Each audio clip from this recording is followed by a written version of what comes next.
De nos jours, l'Occident est plutôt fasciné par la méditation. On voit méditation sur les journaux parce que ça semble un peu exotique, on a l'impression qu'on va arriver à un état différent et donc il y a ce buzz sur la méditation.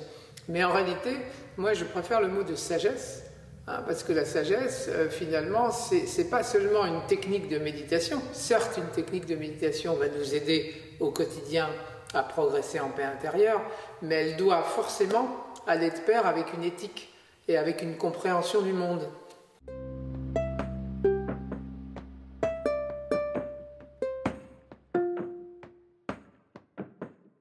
Le bouddhisme a une philosophie dont on peut résumer très simplement les points, et qui est une éducation aux valeurs éthiques, que le Dalai Lama d'ailleurs cite très souvent, et qu'on pourrait, disons, d'une façon extrêmement synthétique, résumer ainsi. La philosophie de base du bouddhisme, en fait, c'est l'interdépendance. C'est le fait que le monde est extrêmement interdépendant et que très souvent, nous agissons comme si nous étions isolés du reste du monde. Regardez dans nos stratégies ordinaires, que ce soit au niveau individuel, au niveau familial ou même au niveau national, eh bien, souvent, on se préoccupe de ses intérêts au mépris des conséquences. Et à ce moment-là, ce que le bouddhisme vous dit, c'est qu'en réalité, c'est une erreur parce que le monde est tellement interdépendant que si vous faites du mal à quelqu'un d'autre, de toute façon, ce mal vous reviendra. Regardez, pendant des dizaines d'années, on a méprisé complètement les pays pauvres, on les a exploités, et maintenant, les migrants arrivent et voilà. Donc, forcément, si vous faites votre profit aux dépens d'autrui, la loi de l'interdépendance vous dit que de toute façon, il y aura un effet boomerang, si vous voulez. Et à l'inverse, si vous créez des solutions où tout le monde est gagnant, c'est-à-dire si vous êtes vraiment collaboratif, au sens avec bienveillance, eh bien là, vous allez apporter vous-même du bonheur. Et même maintenant, les entreprises commencent à le réaliser. En entreprise, il y a des chefs d'entreprise qui réalisent que s'ils créent un esprit réellement collaboratif et bienveillant dans leur entreprise, elle va mieux marcher et tout le monde sera plus heureux, etc. Donc, il y a des valeurs donc, l'interdépendance vous donne cette éthique altruiste, en réalité. Et là, j'aime beaucoup cet argument qui me paraît à la fois très simple et imparable, c'est que si vous êtes altruiste, regardez à quel point vous êtes plus heureux. À chaque fois qu'on a une pensée d'amour pour quelqu'un, de bienveillance pour quelqu'un, ça nous rend heureux. Et si on a une pensée de haine ou de ressentiment, eh bien ça fait mal, ça fait mal, ça rend malheureux, puis surtout ça fait mal, c'est très mauvais pour la santé, ça nous perturbe. Alors je ne dis pas que c'est facile, je ne dis pas que c'est facile de n'avoir que des pensées de bienveillance. Je dis simplement, remarquez les causes et les effets. Et cette loi de cause et d'effet, que la bienveillance rend heureux et que finalement faire du mal rend malheureux, eh bien ça c'est la base de l'éthique bouddhiste, vraiment en deux mots. Et il y aurait beaucoup plus à dire, parce qu'il y a toute une philosophie de la vie, de la mort, et ainsi de suite. Puis, la stabilité, si vous voulez, elle vient du fait que, d'abord, elle vient de deux choses. Elle vient d'abord d'une présence au présent, c'est-à-dire d'être ancré dans l'instant présent, d'être capable que l'esprit ne soit pas comme un fétu de paille, balayé de toutes sortes. Dès que vous avez une pensée, une émotion, vous partez à 100 à l'heure, vous êtes complètement déstabilisé. Donc c'est vrai que l'habitude de la pleine conscience du présent, par exemple la conscience du souffle ou la méditation en marche, il y a d'innombrables méthodes de méditation qu'on peut appliquer d'ailleurs dans la vie quotidienne, en pleine action, et qui permettent de rester ancré dans la présence. Et ça, c'est, disons, un premier élément qui permet de garder cette stabilité. Et le deuxième élément, c'est l'accueil. C'est l'accueil et la bienveillance envers soi-même. Souvent, on a l'idée que face à l'adversité, il faut s'endurcir, serrer les poings et se battre. Ou tout au moins se mettre à lutter ou se mettre à souffrir. Et on se met dans une position finalement de lutteur confronté à un ennemi. Et en fait, l'approche méditative est inverse.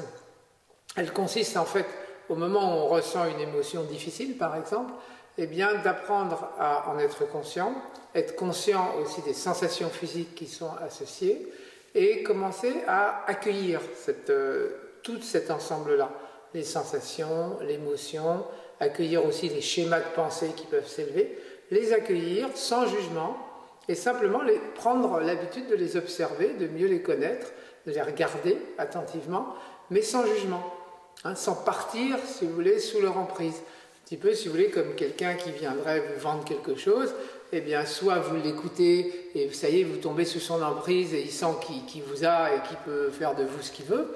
Ou alors, si vous êtes voilà, plus stable, eh bien, vous allez l'écouter avec gentillesse, mais enfin, vous n'avez pas nécessairement acheté ce qu'il essaye de vous vendre. Et en fait, les situations dans la vie sont souvent comme ça. On est confronté à tout un tas de défis, et si on a une bonne attitude d'accueil de ses pensées et de ses émotions, sans jugement, mais avec de l'espace, on commence à voir comment on fonctionne, et surtout, on commence à voir qu'on peut être à l'aise avec les choses difficiles. On peut très bien ressentir, par exemple, de la peur, ou de la tristesse, ou de la déception, et laisser être, c'est-à-dire la laisser cette déception, en prendre conscience, voir comment elle arrive, comment elle s'en va, l'observer, et ne pas nécessairement y réagir au quart de tour.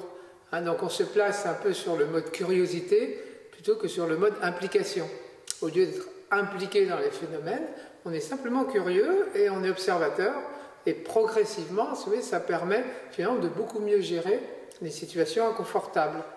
Quand on dit quelquefois dans la méditation qu'il faut dire oui à ses pensées, ses émotions, les accueillir, ça donne l'impression de quelqu'un qui va certes être très serein, très spacieux, mais en même temps assez passif finalement, et acceptant n'importe quel traitement, même éventuellement un traitement abusif. Il peut y avoir cette idée chez certaines personnes, et en fait c'est un malentendu. Parce que ce à quoi on dit oui en méditation, c'est qu'on dit oui à la sensation qu'on a dans l'instant présent. Imaginez par exemple que je sois confronté à quelqu'un d'abusif, de violent, qui me prenne à partie. Eh bien, je vais ressentir l'agressivité, par exemple, en moi, et je vais dire oui à cette sensation. C'est-à-dire, je vais accepter qu'à cet instant, je ressens un sentiment d'agressivité. Je vais simplement l'observer et l'accueillir. Mais à quoi ça va servir? Ça va servir qu'au lieu de riposter instantanément pour me débarrasser de la personne, je vais simplement garder mon calme, garder ma sérénité, garder mon aise, et ça va me permettre d'avoir beaucoup plus de discernement pour faire ce qui est juste. Hein, face à une difficulté, face à un abus, si vous perdez les pédales et que vous réagissez impulsivement, en général, ce n'est pas du tout approprié. Enfin, rarement. Alors que si vous gardez votre paix intérieure, en vous abstenant de réagir, en acceptant momentanément d'être dans cet état et en gardant la sérénité, vous allez avoir beaucoup plus de discernement pour faire ce qui est juste. Hein, c'est la différence entre réaction et réponse. La réaction, c'est une réaction impulsive qui vient finalement de schémas passés qui sont inappropriés, alors que la réponse, eh bien, elle vient du discernement et de l'aise et de la sérénité que vous gardez. Et à ce moment-là, vous pouvez être amené à dire non à la personne et même à faire quelquefois une action très, très forte. Moi, je connais beaucoup de gens qui travaillent dans le monde politique, humanitaire et qui agissent quelquefois d'une façon très ferme et simplement avec bienveillance et puis avec discernement, hein, sans être mu par la colère ou la haine. Et là, c'est vrai que le bouddhisme a une clé extraordinaire qui est très simple mais qui est extraordinaire, c'est de dire jamais la haine n'apaise la haine. Seul l'amour apaise la haine. Et c'est ce que le Dalai Lama prône depuis 40 ans. Et c'est bien évident que si on veut répondre aux situations difficiles du monde d'une façon qui puisse apporter un véritable bienfait, il va falloir garder une paix intérieure. Hein, et c'est ça finalement la méditation. Donc je dirais oui à ce qui est, à l'instant, mais après action pour éventuellement le changer. La présence, c'est l'authenticité. Et l'authenticité, ça veut dire finalement se dépouiller de tous les faux semblants, de toutes les armures, de tous les personnages. Hein, vous savez que persona, au départ, étymologiquement, ça veut dire masque. Hein, donc, de tous ces masques qu'on a, mais il y a des masques sociaux, mais il y a aussi des masques inconscients qu'on ne connaît même pas. C'est des masques qui viennent de tout l'inconscient et de toutes les protections qu'on a mises en place psychologiquement dans le passé. Et il me semble personnellement qu'une démarche authentique spirituelle, c'est pas seulement la pleine conscience dans le sens être attentif à chacun de ses pas, ou ça c'est très nécessaire, mais c'est aussi une démarche de remise en question de tous ces schémas qui finalement nous encombrent et sont souvent inconscients. Et c'est là que l'interaction est très importante, de façon à pouvoir recevoir du feedback, se remettre en cause, avancer, se dépouiller, accepter quelquefois d'avoir tort et qu'un certain schéma soit mis à nu et reconnaître que, bon, voilà, qu'il doit progresser, qu'il doit avancer. Donc il y a tout ce travail, et je pense qu'en théâtre, quelquefois, en art dramatique, on le fait aussi quelque part d'une certaine façon, ce travail de recherche de l'authenticité. Hein, mais on n'a jamais fini. On n'a jamais fini de découvrir finalement des rôles qu'on se donne. Ouais. La posture physique, elle aide la méditation. C'est sûr que si vous avez à la fois cette posture droite et détendue, eh bien ça vous donne à la fois un sens de stabilité, un sens d'ouverture. Si vous regardez une très belle statue du Bouddha, vous verrez à la fois ce côté souriant et complètement accueillant, et en même temps ce côté inébranlable, cette assise. Et donc ça, c'est très inspirant. Hein. Maintenant, la posture mentale, pour moi, elle vient de l'esprit du débutant. L'esprit du débutant, c'est une notion qui est très très importante. Hein, c'est le fait d'avoir toujours un regard neuf sur la vie. Faire toujours comme si c'était la première fois. Faire comme un enfant qui découvre un nouveau pays. C'est-à-dire cette curiosité sans préjugés, sans a priori, et cet émerveillement du quotidien. Et ça, c'est très important, parce que si on n'a pas cet esprit du débutant, c'est-à-dire si on se considère comme un expert, hein, qui sait déjà comment méditer, qui sait déjà comment faire avec tel ou tel, eh bien, on va devenir ennuyeux, comme les experts. Hein. On va devenir professoral, on va devenir ennuyeux, on va devenir routinier. Et donc, ce regard vif de l'enfant, ça, c'est une qualité pour moi essentielle. Et c'est bien de s'en souvenir de temps en temps et de garder. Alors, la méditation nous aide, parce que la méditation, en nous centrant sur l'instant présent et en évitant les spéculations sur le passé et le futur, finalement, nous montre que le présent, c'est les seules choses que nous ayons. Et c'est toujours nouveau. L'instant est toujours nouveau. Si vous vivez avec quelqu'un, eh bien, c'est jamais la même personne le lendemain. Chaque jour est unique. Hein, le bouddhiste vous dira aussi que ça pourrait être le dernier, aussi que la mort peut venir n'importe quand. Donc chaque instant est précieux et chaque instant est unique. Et garder cette fraîcheur, vous voyez, du caractère précieux de l'instant et de l'esprit du débutant, pour moi c'est un élément, c'est une posture mentale qui permet de rentrer dans ce véritable essence, dans ce cœur de la méditation. Un petit jardin pour se promener et l'immensité pour rêver. À ses pieds, ce qu'on peut cultiver et cueillir, sur sa tête, ce qu'on peut étudier et méditer. Quelques fleurs sur la terre et toutes les étoiles dans le ciel. Et je pense que la méditation, c'est le chemin de la simplicité. Hein, et cette simplicité, c'est le fait de pouvoir voir la beauté de l'ordinaire. Vous voyez, plutôt que de chercher constamment à aller à l'autre bout du monde pour voir si le paysage est plus beau que chez nous, ou à aller, ou à trouver quelqu'un de différent ou quelque chose de différent, entrer dans la beauté des choses simples. Être capable de regarder, d'observer, d'apprécier une situation très simple. Par exemple, marcher, tout simplement, ou respirer. Donc, finalement, la méditation, c'est ça. C'est apprécier la simplicité d'un acte accompli en pleine conscience, dans la détente, dans la conscience, dans le détachement. Et bon, le passage que j'ai lu tout à l'heure donne un petit peu cette saveur de ce que peut être finalement une vie à la fois simple et belle.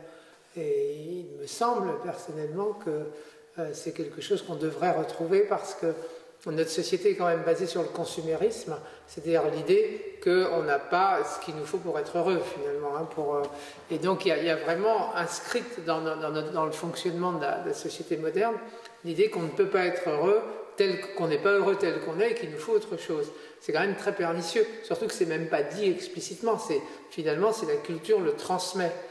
Donc il faudrait revenir à une culture où finalement une culture de contentement.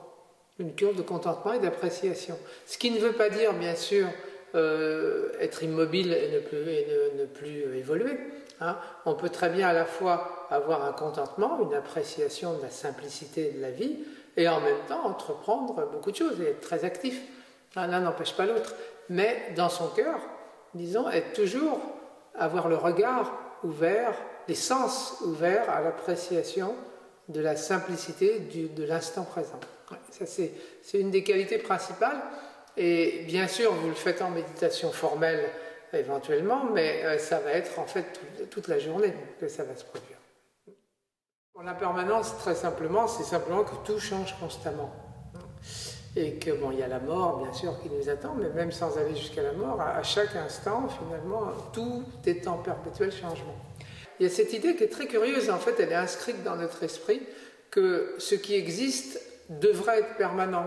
Quelque part, l'existence est une sorte de permanence. Et ça, c'est faux. Et c'est pour ça, souvent, qu'on souffre. On souffre en essayant de maintenir, finalement, regardez tous les efforts qu'on fait pour maintenir une sorte de permanence aux choses. Le fait que tout soit impermanent, ça montre que l'univers est beaucoup plus fluide que nous le pensons. En fait, il y a une éclosion continuelle d'une infinité de possibilités. Et ça, la physique quantique, d'ailleurs, le montre aussi à sa façon, en montrant que l'univers est en fait indéterminé et que c'est nous qui choisissons, quelque part, c'est l'observateur qui choisit de le voir d'une certaine façon. Et donc, en fait, quelque part, c'est comme s'il y avait une multitude d'univers qui s'offrait à nous, et nous choisissons sans cesse des nouvelles possibilités. Et ça, c'est très important parce que souvent dans notre vie, on a l'impression d'être coincé. Et souvent, on voit peu de possibilités. Il y a un maître zen qui disait, dans l'esprit du débutant, il y a beaucoup de possibilités, dans l'esprit de l'expert, il y en a peu. Et donc, l'impermanence, c'est avoir l'esprit du débutant, avoir la flexibilité qui finalement nous permet de voir beaucoup de possibilités là où quelqu'un d'autre ne verrait que, par exemple, une souffrance ou une impuissance ou une voie de garage. Donc ça, c'est un premier point. Et puis le deuxième point, c'est que je pense que l'impermanence, c'est quelquefois difficile. Hein, quand il y a des grands changements, des pertes en particulier, ça peut être très douloureux, ça peut même nous briser le cœur, ça peut même être des vraies tragédies. Mais en réalité, quelquefois, ces moments-là sont aussi des moments qu'on doit traverser pour qu'une coquille se brise et que le cœur de l'être soit révélé. J'ai plusieurs amis qui ont traversé des maladies très graves, qui pensaient d'ailleurs ne pas y survivre, et qui en sont ressortis complètement différents, en disant que c'est carrément une nouvelle vie qui s'ouvrait, ils étaient une renaissance. Donc ce processus de mort et de renaissance, d'ailleurs, quelquefois les gens disent « mais qu'est-ce que c'est que cette histoire de réincarnation ?» Et je leur dis souvent « mais la réincarnation, elle se produit dans la vie. Constamment dans la vie, il y a des parties de nous qui mourront et qui meurent, et il y a des parties et on renaît sans cesse à de nouvelles réalités, à de nouvelles possibilités. Et donc de venir rentrer dans cette dynamique, finalement, où des parties de nous peuvent être laissées derrière et où sans cesse de nouvelles perspectives s'ouvrent, avoir l'esprit du débutant, vouloir toujours apprendre, eh bien ça c'est rentrer dans une dynamique où on va rester continuellement jeune et on va pas cesser de progresser. Et c'est formidable. Ça donne une idée de la sagesse qui est très dynamique et pas du tout celle d'un vieil homme très sérieux, mais plutôt l'image d'un enfant joyeux qui découvre le monde.